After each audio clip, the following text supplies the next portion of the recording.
Age bias exists, and I think people cop to it much too readily. I'm Jeff Altman, the Big Game Hunter. I'm a career and leadership coach, and I coach people and organizations to be more effective. And as you can tell, I'm not 25. Now, understanding that age bias exists and you need to defeat it, you have to understand what the adversary is that you're facing.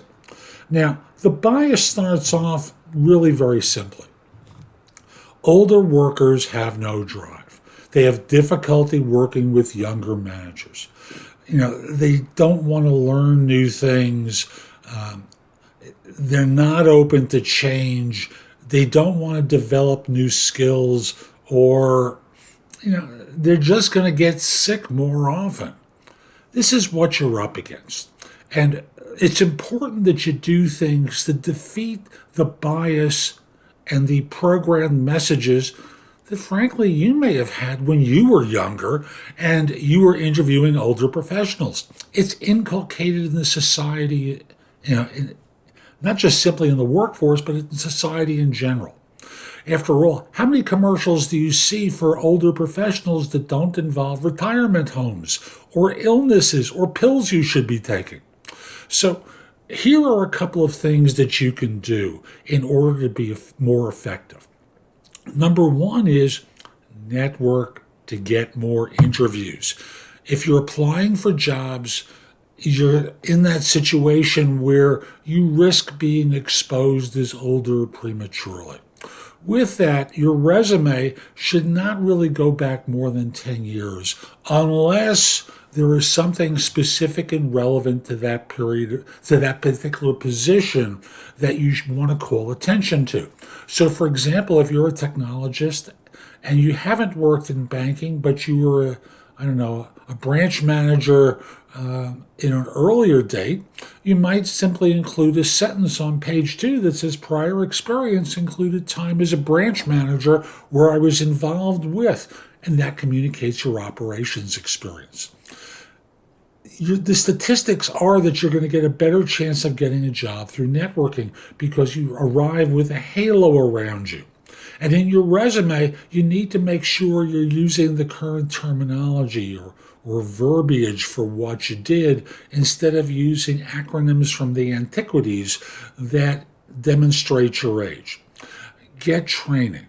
Get certification for newer technologies or experiences that you need to have.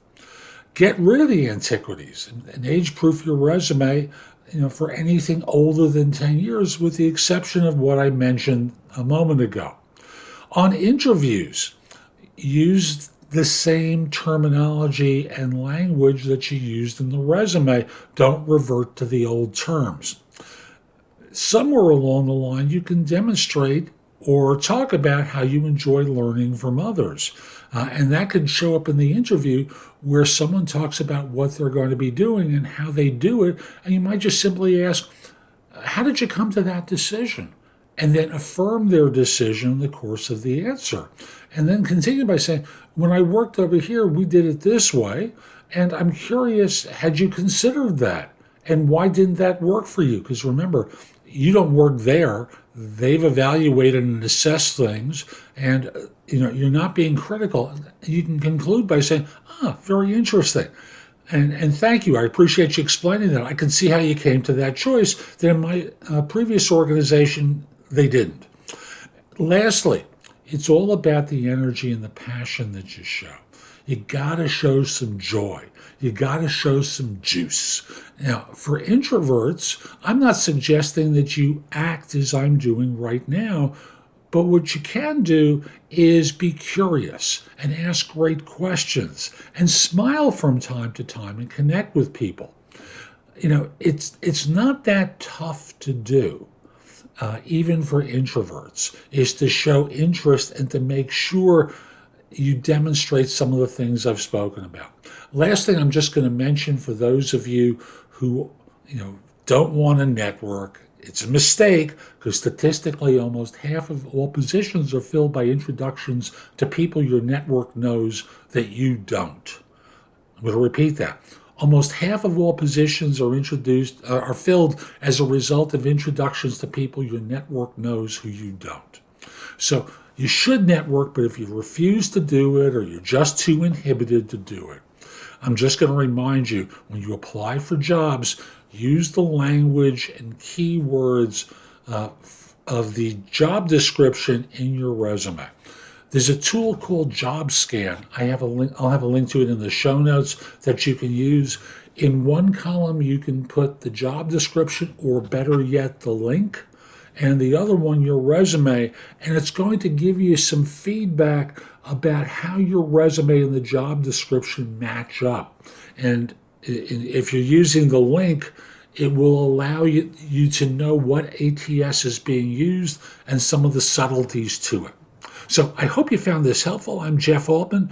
My website is thebiggamehunter.us. Go to the site and go exploring. There's just going to be a lot there to help you, particularly in the blog. In addition, I have information about my courses and my books about job search. There's just a lot there to help you. Plus, you can schedule time for a free discovery call or schedule time for coaching.